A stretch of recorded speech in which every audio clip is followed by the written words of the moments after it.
राम राम जी सारे ने। Practice set का एक और क्वेश्चन है। स्टेटमेंट दे रखे है 23 मीटर की कोर वाले वर्गाकार पार्क के बीच में 3 मीटर चौड़ाई वाले रास्ते इसके केंद्र से होकर गुजरते हैं। इसके रास्ते पर रुपये 10 मीटर की बजरी बिछाने का खर्चा कितना आएगा।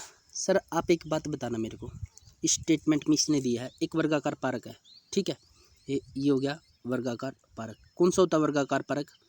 जिसकी चारों भुजाएं इक्वल हो या जिसके आमने सामने की भुजाएं इक्वल हो। 23 मीटर कोर वाले, ये जो 23 मीटर कोर है ना, इसका मतलब है कि एक भुजा की लंबाई है 23 मीटर। जब इसकी लंबाई 23 मीटर है तो इसकी भी 23 है, इसकी भी 23 है और इसकी भी 23 है। लंबाई क्यों है? क्योंकि हमें पता है वर्गाकार मैदानों, पार्कों, खेतों जो भी होता है ना वर्गाकार, उसकी चारों भुजाएं इक्वल होती है, ठीक है। अब इसने दिया सर आगे, इस पार्क के बीच में से 3 मीटर चौड़ाई वाले रास्ते इसके केंद्र से होकर गुजरते हैं। ये ले भाई, गुजार दे, 2 रास्ते गुजार दे इसके केंद्र से होकर, ये ले। अब खुश है? चलो जा खुश। फिर आगे पूछा सर, अगर इन रास्तों पर ये जो 2 रास्ते हैं इन पर हम बजरी बिछाएंगे, तो अगर इन रास्तों पर हम बजरी बिछानी है और 1 वर्ग मीटर पर 10 रुपये खर्च आता है, तो मैं बताइए इस पर कितना कुल खर्च आएगा। अब आप बताओ सर, अगर हमने इन रास्तों के एरिया का पता कर लिया तो हम अपने आप पता कर लेंगे एरिया कैसे निकालेंगे इस रास्ते का। इसकी लंबाई कितनी हो जाएगी? जब ये भुजा 23 मीटर की है, वर्गाकार पार्क की एक भुजा 23 मीटर की है, तो इस रास्ते की भी तो ये भुजा, इसकी लंबाई 23 मीटर हो जाएगी। जब ये 23 मीटर है तो ये भी तो लंबाई 23 मीटर हो जाएगी, ठीक है, लिख दिया। इसकी चौड़ाई कितनी दे रखी है? इसने दे रखी है 3 मीटर। बस 23 को अगर मैं 3 से मल्टीप्लाई करूँगा तो इसका एरिया नहीं आ जाएगा, लंबाई गुणा चौड़ाई, इसका एरिया आएगा या नहीं आएगा? 23 की और 3 की गुणा कर दो, हमें कितना हो गया? 69 वर्ग मीटर। इस रास्ते का तो हो गया 69 वर्ग मीटर।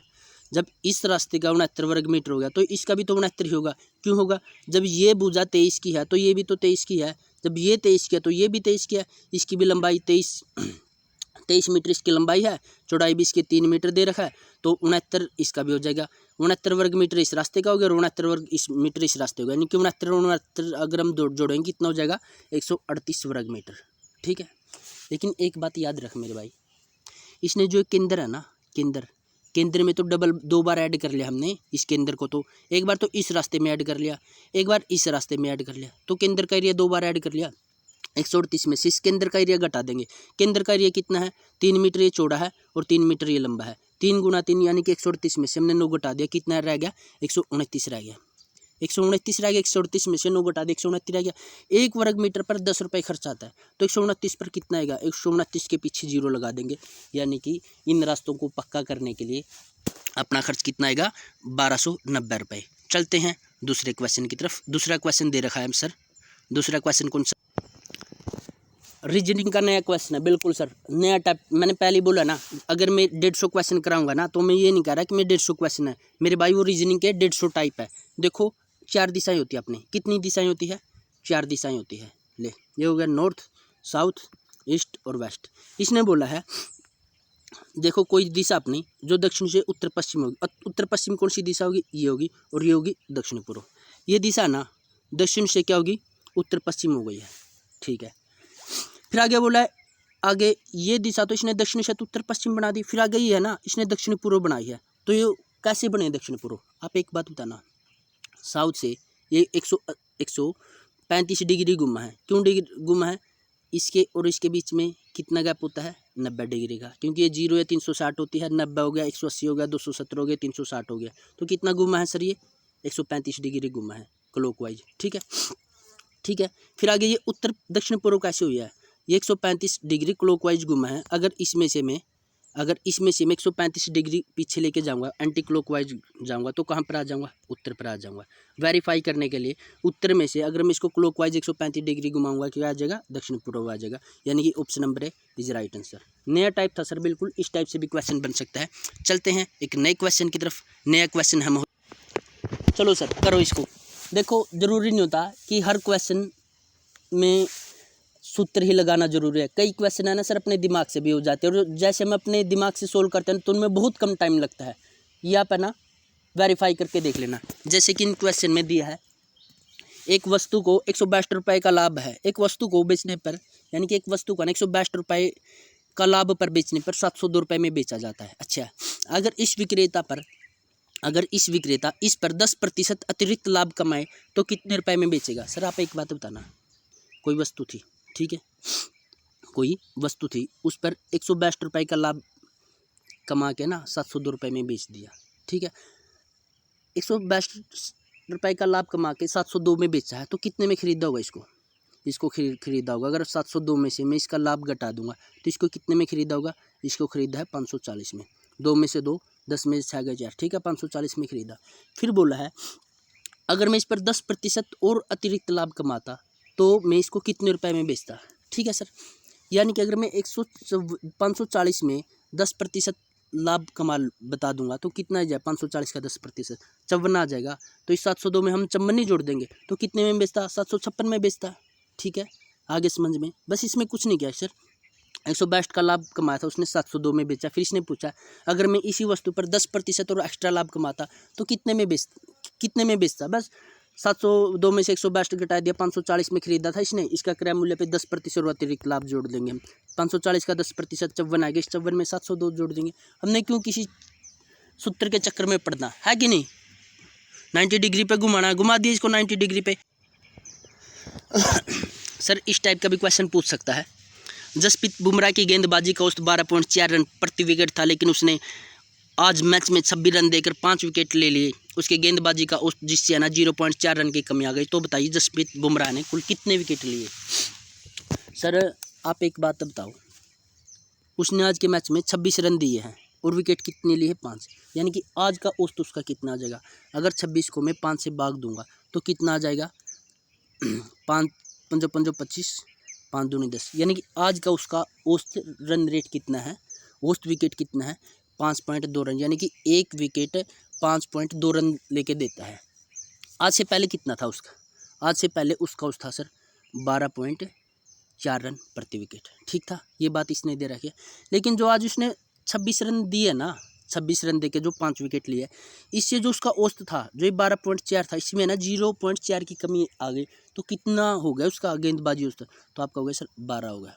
12.4 रन था, 0.4 रन की कमी आ गई तो 12 हो गया उसको औसत रन। बस हम इसको क्रॉस में 16 आउट कर लेंगे। 12 में से 5.2 घटाएंगे तो कितना आ जाएगा सर, 6.8 आ जाएगा। ठीक है, 12.4 में से 0.4 घटाएंगे तो कितना आ जाएगा, 12.4 में से 12 घटा देंगे तो कितना आ जाएगा, 0.4। इधर है 6.0, इधर है 6.8, इधर है 0.4, यानी कि पॉइंट से पॉइंट घट गया। यानी कि इस साइड कितना आ जाएगा, 4 से काटेंगे, 4 एकम 4, 4 की और 17 की गुणा करेंगे, कितना हो जाएगा 68, यानी कि 17 चौके 68। अब उसने, हम तो कह रहे हैं 1 विकेट लिए है आज के मैच में, लेकिन एग्जामिनर कह रहा है 1 नहीं 5 विकेट लिए हैं। हम तो कह रहे हैं उसने 1 विकेट लिया, एग्जामिनर कह रहा है 1 नहीं 5 विकेट लिया, यानी कि कितने गुना विकेट लिए, 5 गुना। हम तो कह रहे हैं इसने 17 विकेट थे, लेकिन जब इस साइड हम 5 से गुना करें तो इस साइड भी तो 17 को 5 से गुना करेंगे, कितना हो जाएगा 85, कितना हो जाएगा 85। ठीक है, लेकिन आपने 85 आंसर निकाल दिया, लेकिन 80% फिर भी गलती करते हैं। फिर कैसे पता कैसे गलती करा है, इन्होंने 85 तो निकाल दिया और इसने ना ऑप्शन नंबर 1 85 ही दे रखा है, तो आप 85 टिक कर दोगे और बोल दोगे 1 नंबर पक्का ना। मेरे भाई इसकी गहराई में जाओ, गहराई में। इसने बोल पूछा ना कि जसप्रीत बुमराह ने कुल कितने विकेट हुए हैं इसके आज तक, कहना है कुल कितने विकेट हुए हैं। पहले मैचों में तो 85 रन थे, 5 विकेट इसमें आज वाले मैच में ले लिए, तो कितने विकेट हो गए इसके, 90 विकेट हो गए। अगर पूछता आज के मैच से पहले कितने विकेट थे, तो आज के मैच से इसके 85 विकेट थे। उम्मीद करता हूँ आपको ये कॉन्सेप्ट अच्छे से समझ में आ गया। चलते हैं इसी के साथ एक नए क्वेश्चन की तरफ। नया क्वेश्चन है, ले वो ये सर बिना लॉजिक का, बिना सूत्र का क्वेश्चन है ये, बिना सूत्र का। बस उम्मीद करता हूँ आपने आंसर दे दिया होगा। इसकी स्टेटमेंट में दे रखा है, यदि मैं किसी वस्तु को 1232 रुपये में बेचता हूँ तो मुझे 124% का लाभ प्राप्त होता है। इसको 572 रुपये में बेचूँ तो मुझे लाभ या हानि प्रतिशत क्या होगी। कई तो है ना सर जो 124% नहीं लिख रखा है, इसी से डर जाएंगे मेरे भाई।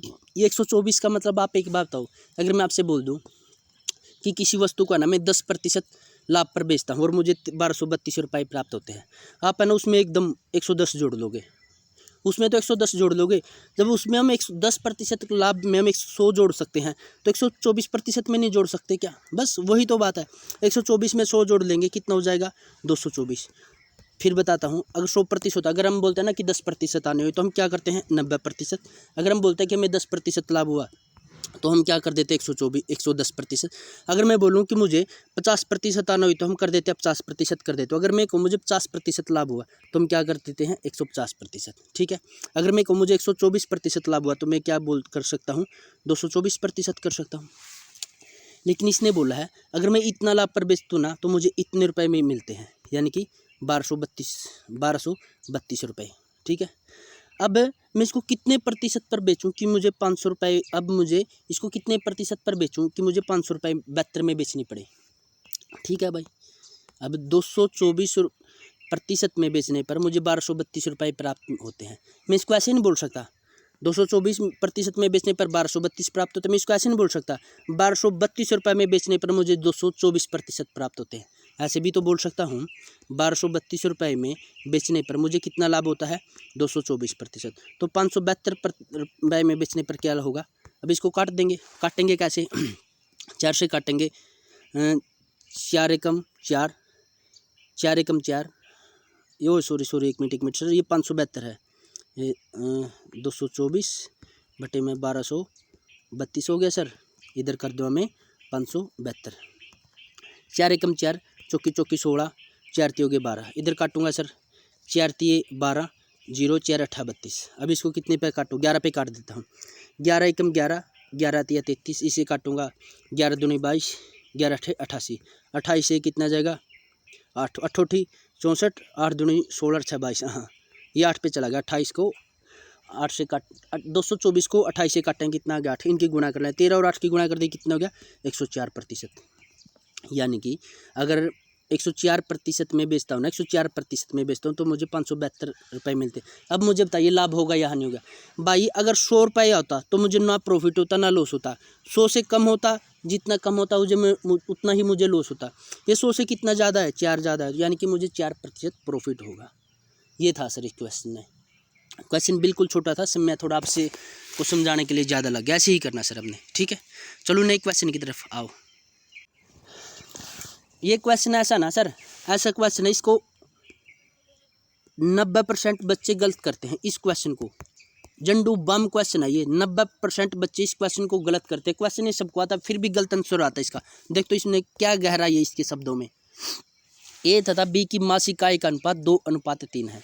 चलो भाई लिख दिया कि है इसकी मासिक आय का अनुपात 2:3। अच्छा, और इनकी बचत का अनुपात है 3:4 है।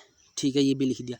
फिर बोला इसने यदि ए और बी की बचत, ए की तो आय, ए की आय कितनी है 2, ठीक है, और बी की बचत कितनी है 4 के बराबर है। यदि ए की आय बी की बचत के बराबर है तो बताइए ए और बी की आय का अनुपात क्या होगा। देखो ए की आय 2 है, बी की बचत 4 है, तो इसको मैं बराबर नहीं कर सकता, इसकी आय को इसकी बचत के बराबर कर लूँगा, क्योंकि इसने बोला है ए की आय को बी की बचत के बराबर करने के लिए मुझे क्या करना पड़ेगा, ये 2 है ये 4, तो इसको 2 से गुणा कर दूँ। इसकी ए की आय को 2 से गुणा कर दूंगा तो कितना जाएगा 4। जब मैंने इस साइड गुणा की है 2 से, तो इस साइड भी तो 2 से गुणा करनी पड़ेगी, ये कितना जाएगा 6। यानी कि अब ए की आय कितनी होगी 4 होगी, ठीक है, बी की आय कितनी होगी अब 6 होगी। यहाँ लिख दूँ ए की आय कितनी होगी 4, बी की आय कितनी होगी 6, ठीक है। अब इसने पूछा है ए की और बी की आय का अनुपात क्या है, ए की और बी की आय का अनुपात कितना है। अब काट दूंगा 2:3, यानी कि ऑप्शन नंबर 3 इसका आंसर है। अगर हमसे पूछा जाए इनकी बचत का अनुपात क्या है, बचत का अनुपात क्या था 3:4। अगर इसी क्वेश्चन में हमसे पूछता कि इनके खर्च का अनुपात क्या है, 4 रुपये उसकी आई थी, 3 रुपये उसने बचा दिए, तो खर्च का अनुपात कितना हो जाता 1। 6 रुपये उसकी आई थी, 4 रुपये उसने खर्च दिए, तो खर्च का अनुपात कितना हो जाता 1:2। क्वेश्चन एक था, पूछ 3 सवाल सकता है, लेकिन ध्यान रखना आपने जो लास्ट की लाइन होती है ना, इसी में 50% क्वेश्चन होता है। ठीक है, उम्मीद करता हूँ ये भी आपको अच्छा लगा होगा। चलते हैं इसी तरह से एक नए क्वेश्चन की तरफ। नया क्वेश्चन क्या है, नया क्वेश्चन है महोदय, ए और बी की चाल का अनुपात 2:5 है। किसी निश्चित दूरी को तय करने में ए बी से 15 मिनट समय अधिक लेता है, तो बी को कितना समय लगेगा। मेरे भाई इनकी चाल का अनुपात क्या है 2:5। जो चाल का अनुपात है वो क्या हो जाता है, समय का उल्टा हो जाता है। जो स्पीड का चाल है तो वो स्पीड समय के लिए क्या हो जाएगा, रिवर्स हो जाता है। इतना तो ये सभी, यह बात तो है ना सभी जानते हो। ठीक है। अब उसने बोला है ए है ना 20 से 15 मिनट ज़्यादा लेता है, ठीक है। एग्जामिनर तो बोला ए 20 से 15 मिनट ज़्यादा लेता है, हम बोलते हैं कि जो ए है वो 20 से 3 मिनट ज़्यादा लेता है, क्योंकि उस चाल दूरी को तय करने में ए ने तो लिए 5 मिनट, बी ने लिए 3 मिनट। हम तो बोलते हैं कि ए बी से 3 मिनट ज़्यादा लेता है, लेकिन एग्जामिनर बोल रहा है 15 मिनट ज़्यादा लेता है, यानी 3 की वैल्यू 15 दे रखे, तो ए की वैल्यू कितनी आ जाएगी, 5 आ जाएगी। इसने पूछा कि इसकी है, इसने पूछा है तो बी को कितना समय लगेगा, बी को कितना टाइम लगता है, 2 है, 2 को अगर मैं 5 से गुणा कर दूंगा तो कितना आ जाएगा, 10। तो इसको बी को कितना समय लगेगा सर, 10 मिनट लगेगी, ठीक है। अच्छा क्वेश्चन था ये भी। चलते हैं नए क्वेश्चन की तरफ। आगे सर एक और नया टाइप है रीजनिंग का, देखो ज़रा, उम्मीद करता हूँ आपने आंसर दे दिया होगा मेरे भाई। इसमें पता क्या लॉजिक लगा रखा है, इसमें लॉजिक लगा रखा है, इनमें से ना कौन सा आंसर ठीक है। देखिए इसमें लॉजिक लगा रखा है, 50 और 20 के बीच में कितना गैप है, 30 का गैप है। 50 के और 20 के बीच में कितना गैप है, 30 का गैप है, तो 30 का वर्ग कितना होता है, 900, ठीक है।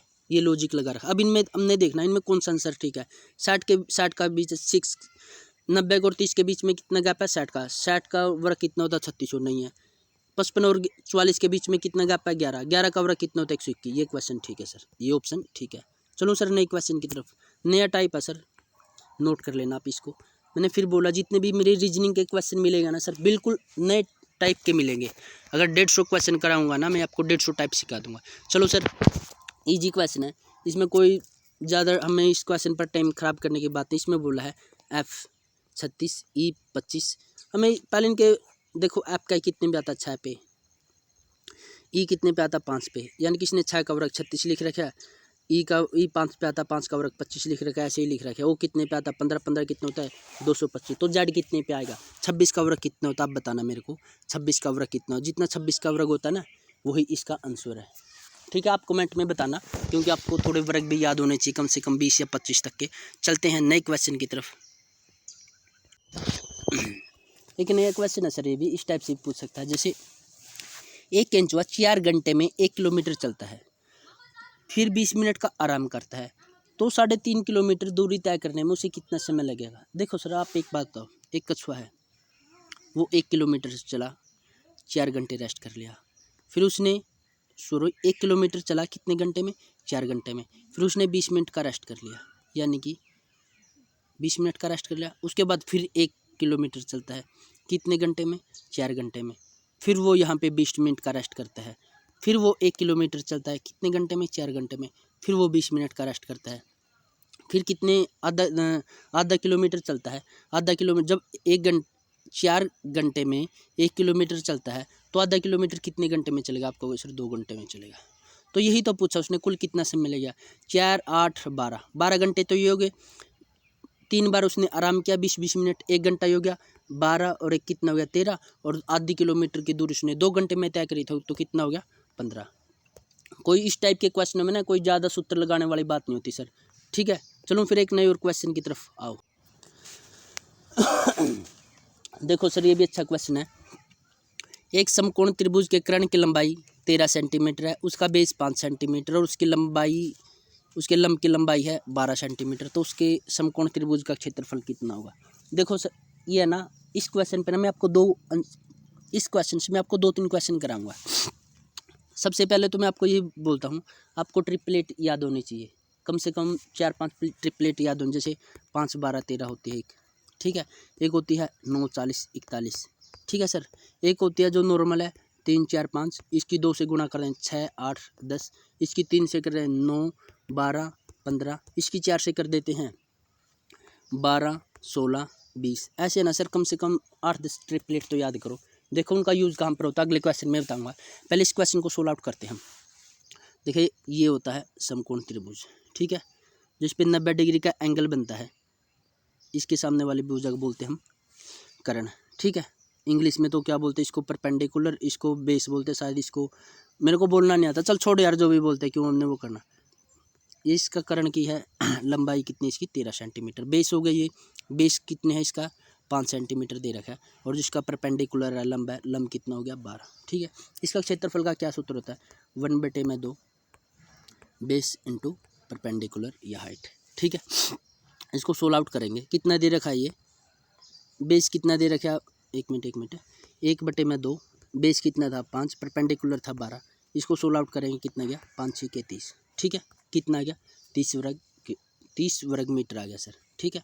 इजी था, अच्छे से निकाल लिया। अब ट्रिपलेट का यूज़ कैसे करना दिखाता हूँ मैं आपको दूसरे क्वेश्चन में। सिर्फ आप इतना याद रखना, हमें ट्रिपलेट याद है ना इसकी, हमें पता है अगर ये 13 होती है तो ये कितनी होगी, ये 12 होगी, ये 5 होती है। हमें पता है अगर ये 3 होती है, ये 4 होगी, ये 5 होगी। अगर हमने पता है ये समकोण त्रिभुज है, ठीक है, इसकी भुजा ये 6 होती है, ये 8 होती है, तो ये कितनी होगी 10 होगी। अगर हमें पता है ये समकोण त्रिभुज है, ये भुजा इसकी 41 है, तो ये 40 हो सकती है, ये 9 हो सकती है। ऐसा ज़रूरी नहीं है सर कि देखो ये 3 है, ये 4 है, ये 5 है, ये तो 5 ही रहेगी, ये तो 5 ही रहेगी, ये 4 भी हो सकती है, 3 भी हो सकती है, ठीक है। इसका यूज कैसे करना चलो मैं आपको बताता हूँ। ये रहा वो क्वेश्चन, ठीक है। देखो इसमें क्या पूछा है, सबसे छोटी भुजा पूछी है। हमें पता है ट्रिपलेट, हमें याद है ये ट्रिपलेट याद है हमें, किस क्या कैसे होती है इसकी 13, हमें पता है 5 12 13 ट्रिपलेट याद है। सबसे बड़ी भुजा इसकी 13 होती है, सबसे छोटी 12 होती है, ये सबसे छोटी 5 होती है, ये 12 होती है। अगर हमने इसका वर्ग, इसका क्षेत्रफल निकाले हम कैसे, वही बस पिछले सवाल में हमने इसका क्षेत्रफल नहीं निकाला था, वही क्वेश्चन ये कैसे, हम सिर्फ हमने ना इसकी सबसे छोटी भुजा याद करनी है। अगर हमें सबसे छोटी भुजा याद नहीं है तो वही हम सूत्र लगाएंगे, एक साइड में इसका करण रखें, फिर घटाएंगे बढ़ाएंगे, वही अगर मैथ की ज़्यादा कैलकुलेशन करेंगे ना उतने हम पजलेंगे। अगर हमें पता है, हमें ट्रिपलेट याद है, ये भुजा इसकी 5 है, ये 4 है, अगर इसकी जगह ना करण की लंबाई 5 देता और सबसे छोटी भुजा पूछ लेता, हम 3 बता देते, ठीक है। अगर ये ट्रिपलेट है, इसकी भुजा 41 दे देती और सबसे छोटी भुजा बता देते, हमें पता ट्रिपलेट हमें याद है 9 40 41, हम 9 बता देते। कुछ याद है, ठीक है सर। ये ट्रिपलेट जरूर याद करना, हो सकता है क्वेश्चन इस टाइप का भी आ जाए। चलते हैं एक और नए क्वेश्चन की तरफ। नया क्वेश्चन हम